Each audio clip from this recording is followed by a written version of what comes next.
Hey, on se rejoint aujourd'hui pour une nouvelle vidéo de test avec aujourd'hui un smartphone, pliant. Voilà, le flip, le Rars. Alors un flip, Rars, Motorola Rars 40 Ultra, donc le dernier modèle de chez Moto. Il est sorti en Europe, donc vous le trouvez en Europe. Il est un chouïa plus cher que le modèle chinois que j'ai actuellement. Donc c'est un téléphone qui vient de la boutique Train Shenzhen. Je vous mettrai un lien d'achat en dessous de la description pour l'acheter. Et donc il existe deux sortes de pliants. Donc les flips, hein, comme ça, et les autres styles libres. On aura chacun une envie divergente, une idée divergente sur l'idée. Donc il y en a qui vont préférer le type livre qui s'ouvre en deux, et d'autres qui vont préférer ce modèle-là qui est vachement plus compact. Alors j'en ai testé plusieurs. Hein. Bon, j'ai pas fait les Samsung, mais j'ai fait les derniers de chez Oppo. Et c'est vrai que ce modèle-là, le Motorola, est vraiment le modèle le plus abouti que j'ai eu dans les mains. Et je vous propose son test de suite. Alors on va commencer par les caractéristiques et le design. Donc 173,9 de large sur 170,8 de haut sur 7 mm d'épaisseur. Alors ouvert 7 mm, c'est très fin. Il est aussi léger, 188 grammes, 85% ce que prend l'écran par rapport à la surface totale du téléphone. On a des bordures qui sont pas épaisses, mais qui sont en dur tout simplement parce que c'est normal, il faut protéger ce téléphone là. Il existe en trois couleurs, en noir, en blanc et en couleur rose. Voilà, donc à l'intérieur on a quoi? Un écran pliant de 6,9 pouces de type POLED. Alors technologie POLED ils appellent ça. 2640 x 1080 pour la définition. Un écran qui monte jusqu'à 165 Hz de résolution. On verra tout à l'heure, on a le choix. Hein. Un écran qui a 1400 CD-D max. C'est plutôt correct, on est loin hein, des 2600 du max actuellement. Mais voilà, il y a des concessions qui ont été faites. Et vous allez voir qu'il n'y a pas que ça comme concession. Un écran qui est protégé par Gorilla Glass 7, le Victus. Et ça, c'est pour l'écran intérieur. L'écran extérieur, donc c'est le premier écran extérieur aussi grand qu'on peut voir sur un flip, si je ne me trompe pas. Et vous allez voir que je vais vous montrer un peu ce qu'on peut faire avec. On peut tout faire avec. Tout simplement, on peut tout faire. Tu n'es pas obligé de l'ouvrir. Et ça, c'est plutôt très bien. Voilà, ça, je crois que c'est le premier modèle comme ça. Sur les Samsung, on a une toute petite barre. Alors, il y a deux modèles de Rars. Ça, c'est le Rars 40 Ultra. Et ensuite, le Rars 40 normal, où il y a, comme le Samsung, un tout petit écran. Bon, qui servira que pour les notifs, hein, pour les trucs assez limités. Donc, à l'arrière, on a, enfin, à l'arrière, sur l'écran fermé, c'est un écran POLED aussi. 1000 nits, définition 1066 x 1056. Et qui montre un rafraîchissement d'écran 144 Hz. Et c'est un écran de 3,6 pouces. Voilà, qui est aussi protégé par un Gorilla Glass Victus. En écran, un appareil photo principal, ici tu as un principal de 12 mégapixels, ouverture 1.5. Il n'y a pas de provenance. On ne sait pas si c'est du Samsung, du Sony, on ne sait pas. Deuxième principe. Alors le deuxième, c'est un grand angle qui fait aussi macro, 13 mégapixels, ouverture 2.2. Et à l'intérieur, on a du 32 mégapixels. Le tout est animé par le dernier, non, l'avant-dernier processeur de chez Qualcomm, le 8 Plus génération 1. Alors pourquoi pas avoir mis le dernier? Peut-être niveau tarification, ils voulaient ne pas avoir un téléphone trop cher. Je vous rappelle que ces modèles flip, ils sont vraiment très chers. Très chers, même en importation. Là, on a un téléphone qui a 900 €. Donc c'est plutôt très intéressant. Et le modèle encore moins cher. Donc vous avez le modèle Rars 40 simple qui est encore moins cher. La batterie, 3800 mAh. Et là, tu vas me dire, 3800, wow, on est loin là. On est loin. Et non, franchement, j'ai été stupéfait par les 3800. Tu verras tout à l'heure en stupéfixe. Tu verras tout à l'heure en niveau autonomie ce que ça donne. Alors, recharge rapide 30 watts, c'est pas beaucoup, mais c'est 3800. Donc du coup, ça va. C'est assez rapide. Recharge sans fil 8 watts et recharge inversée. Bluetooth, c'est le 5.3. Pour ce modèle chinois, on a bien Full 4G, Full 5G pour les bandes. Il est certifié IP52, donc c'est la sueur et la transpiration. C'est du léger, hein, vous ne le mettez pas sous l'eau. Dolby Atmos, double haut-parleur stéréo. On écoutera ça à la fin de ce test. Je pense que j'ai été complet, on va s'intéresser plus au téléphone. Allez, donc les écrans, je vous ai vu, je vous ai dit un peu les caractéristiques des écrans. Donc l'écran extérieur tactile qui réagit très bien. Petit double tap pour le réveiller. On verra à partir du logiciel après. Donc la reconnaissance faciale, il m'a bien reconnu. Ou sinon tu peux, alors les capteurs, ta reconnaissance faciale que tu as pu voir de suite, tac, nickel. Et tu as aussi le capteur d'empreinte qui se trouve dans le bouton là. Alors, j'ai pas fait le tour du téléphone, on va le faire de suite. Le type C ici, un haut-parleur stéréo là, le tiroir SIM là. Non, ça c'est pas le tiroir SIM, excusez-moi, le tiroir, c'est l'habitude qu'il soit là.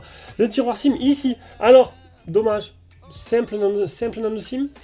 Pourquoi ne pas avoir mis double nano SIM? Peut-être des contraintes. Donc là, simple nano SIM. Voilà. Au-dessus, on n'a rien. Et sur le côté droit, on aura le bouton Power qui se trouve là et le bouton Volume plus-moins qui sont très petits. Voilà. À l'arrière du téléphone, plutôt simple, plutôt joli. Un effet style miroir pour l'écran une fois qu'il est éteint, les double appareils photo et le flash. Voilà. Donc au niveau des écrans, rien à dire, que ce soit extérieur ou intérieur. Ils sont magnifiques, ils réagissent très bien et ça c'est plutôt pas mal.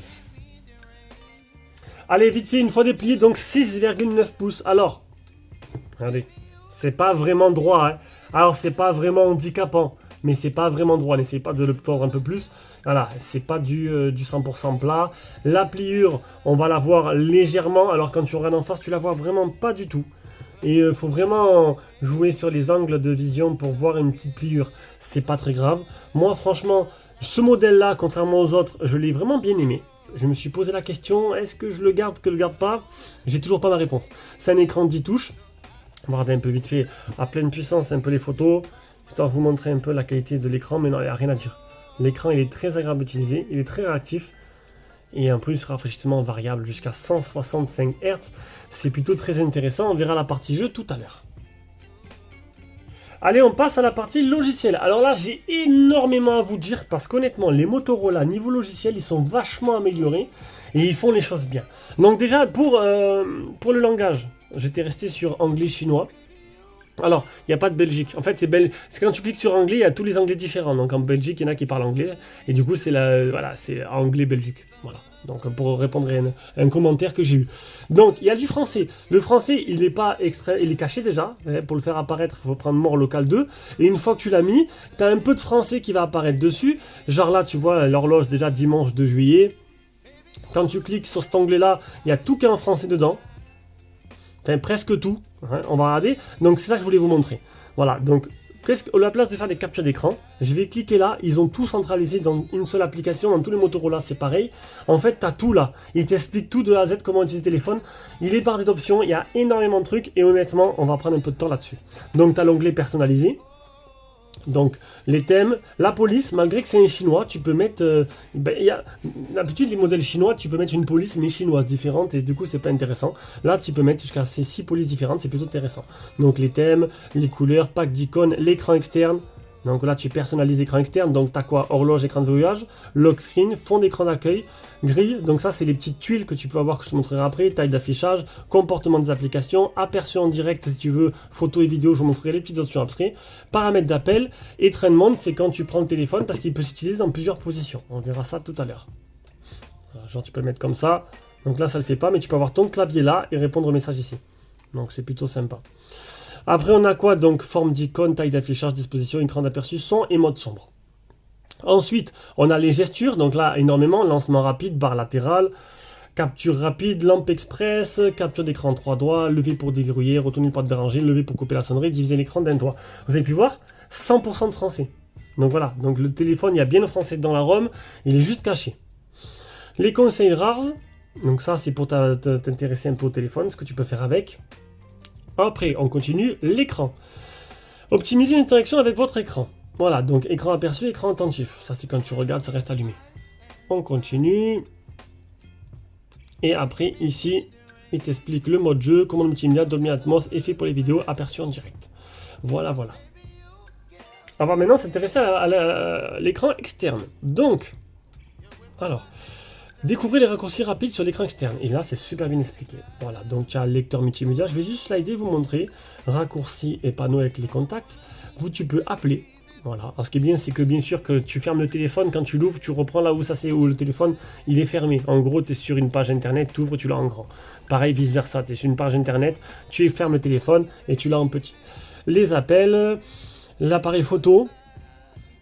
De plus beaux selfies, bon c'est normal parce que du coup tu prends avec la qualité de l'appareil principal, prendre des photos lorsque le téléphone est fermé, animation d'attention et aperçu en direct, je te montrerai tout à l'heure, aperçu instantané, ça monte la photo, en même temps que tu prends la photo la personne voit, tu as le retardateur aussi, les applications sur l'écran externe je vais vous montrer aussi, transition entre l'écran externe et l'écran interne, ça c'est quand tu passes d'un autre très facilement.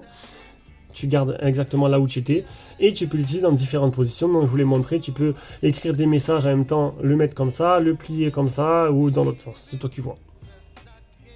Les vues d'application, faire pivoter le téléphone et les jeux, des jeux pour l'écran externe. Bon, pourquoi pas. Allez, on s'intéresse du coup à cet écran externe. Donc voilà, l'écran externe est allumé. Ici, tu as des notifs qui apparaissent. Donc du coup, en gros, tu prends ton téléphone de la poche, tac, tu as tous tes notifs là. Et quand tu l'as, il m'a vu avec il a déverrouillé tout seul avec, parce que j'ai mis le levier pour activer. Quand tu cliques là, tu as tes notifs. Donc là, du coup, il n'y a que l'autonomie. Normalement, s'il y en a d'autres, elles apparaissent tout simplement. Tes notifs, tu peux les ouvrir une par une, les lire et y répondre, etc. Donc ici, tu as les petites tuiles, donc c'est tes petits raccourcis. On va mettre, nous, les applications. Alors les applications, c'est toi qui les rajoutes. Tu cliques là, tu choisis les applications que tu veux avoir apparaître sur l'écran principal. Donc moi, j'ai mis du Snap, du Chrome, du D-Labs, Instagram, Gmail, Facebook, etc. Les applications que j'utilise le plus. Donc j'ai mis genre D-Labs. Voilà. Et tu peux vraiment, bon alors c'est petit c'est sûr, mais tu as l'application au complet adaptée avec l'écran externe. Et ça c'est plutôt pas mal.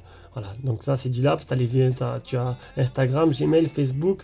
Qu'est-ce que je peux ouvrir qui ne crème pas? Je vais ouvrir Spotify peut-être, YouTube. Je vais ouvrir YouTube. Voilà, mes abonnements. Petit problème de réseau. Voilà, mes abonnements. Tu reviens en arrière, studio, l'appareil photo, donc là l'appareil photo frontal qui se met en route, l'appareil photo principal de 12 mégapixels, on revient en arrière, donc c'est plutôt très intéressant. Après tu as les petites tuiles, donc là l'agenda, la météo, les SMS, et tu peux en rajouter d'autres. Voilà. Donc très intéressant, très sympa. Alors avec Gboard, ce que j'ai trouvé, c'est qu'en fait le problème, alors quand tu réponds aux messages, utiliser le clavier interne Android qui est adapté parce qu'en fait il va couper l'écran en deux, tu auras ta réponse que tu vois que tu écris plus toi ce que tu écris. Si tu mets Gboard, il se met en plein écran et du coup tu verras pas ce que tu écris. Ça c'est le seul petit truc que j'espère que dans le temps, j'ai testé SwiftKey, il n'est pas adapté à l'écran externe. Voilà, il y a une petite mise à jour peut-être. Donc voilà, j'espère que Gboard dans le temps ça va s'améliorer et pour avoir la possibilité de pouvoir écrire nos messages mais de voir ce qu'on écrit, ça c'est un peu plus intéressant. Il n'y a pas non plus sur l'écran externe avec Gboard la capture vocale parce que moi j'écris souvent en capture vocale, il n'y est pas non plus. Donc voilà, en gros une petite spécificité, tu es sur D-Labs, tu fermes le téléphone et en fait tu cliques là et D-Labs va continuer là où tu étais et vice versa quand tu ouvres. Voilà. On va regarder un peu les captures d'écran avec les AnTuTu, les benchmarks. Oui, parce qu'il y a d'autres options que je ne vous ai pas montrées. Donc, le téléphone permet de connecter, en fait, il y a un mode PC ou un mode écran de télévision. Tu connectes à un écran, et en fait, il y a un mode, un peu comme les Samsung Deck, voilà, pareil pour PC, donc un mode différent pour PC ou pour télévision ou pour écran. Il est bien certifié à l'air, vous aurez bien un Netflix en HD dessus. Le SafetyNet, il est passé, les Geekbench, le premier Geekbench, le deuxième Geekbench, le PC Mark, ça je l'ai montré, ça aussi, les couleurs naturelles ou saturées. Le rafraîchissement de l'écran, capture d'écran 3 doigts, faire glisser, bon ça je vous l'ai montré aussi, écran externe.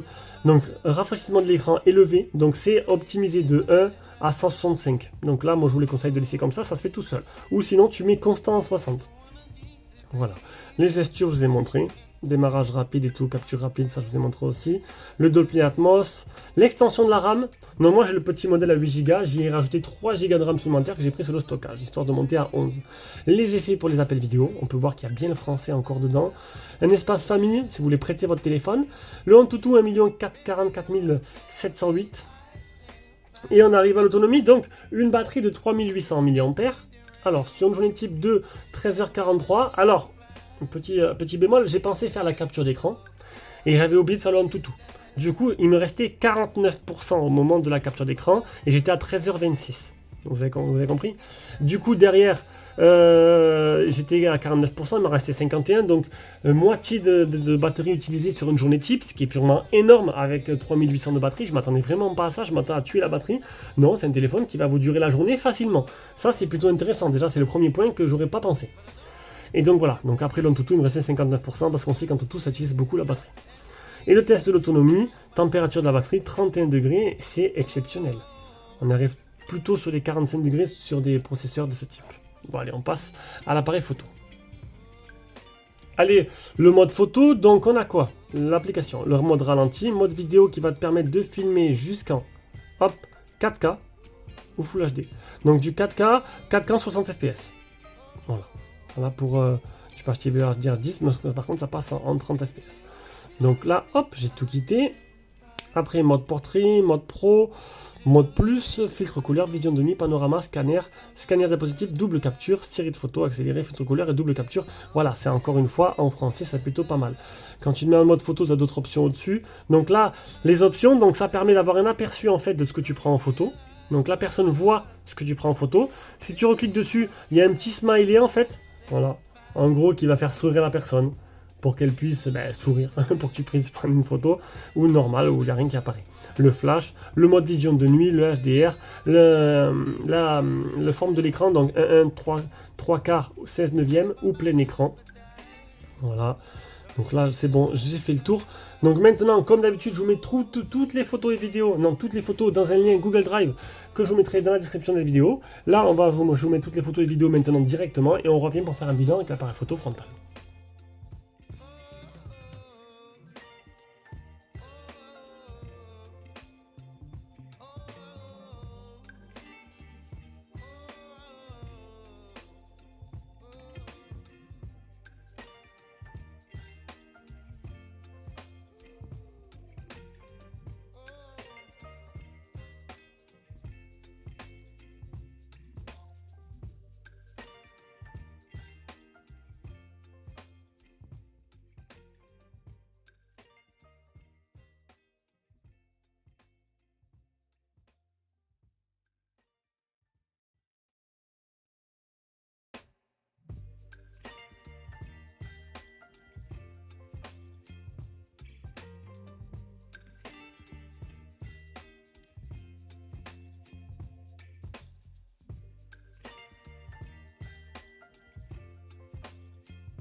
Du coup, on se rejoint en vidéo pour faire un petit bilan. Alors, vidéo, pas l'appareil photo interne, mais l'appareil photo externe. L'avantage de cet appareil, c'est de pouvoir se filmer avec l'appareil photo externe de téléphone fermé. Donc voilà, donc là, c'est un peu bruyant. Au niveau de la photo, vous avez pu voir toutes les photos et vidéos que j'ai prises avec. Donc, c'est plutôt correct. Bon, il va pas exceller en la matière, hein, ce sera pas Motorola, ça n'a jamais été comment dire, une référence à la matière niveau photo. Ah, là j'ai le soleil juste là. Mais sinon, non, les photos sont plutôt correctes, certains sont plutôt jolis. Le travail de nuit, on est loin de ce qu'on peut se faire actuellement sur les plus haut de gamme du moment. Mais bon, dans l'ensemble, ça va. Allez, donc là, on est sur le son, la partie son communication qui est très bon. Fermé, quand il est fermé, ça active directement le haut-parleur. Tu peux le désactiver et du coup, ça parle avec le haut-parleur d'ici. Allez, on va écouter le son. Double haut-parleur stéréo.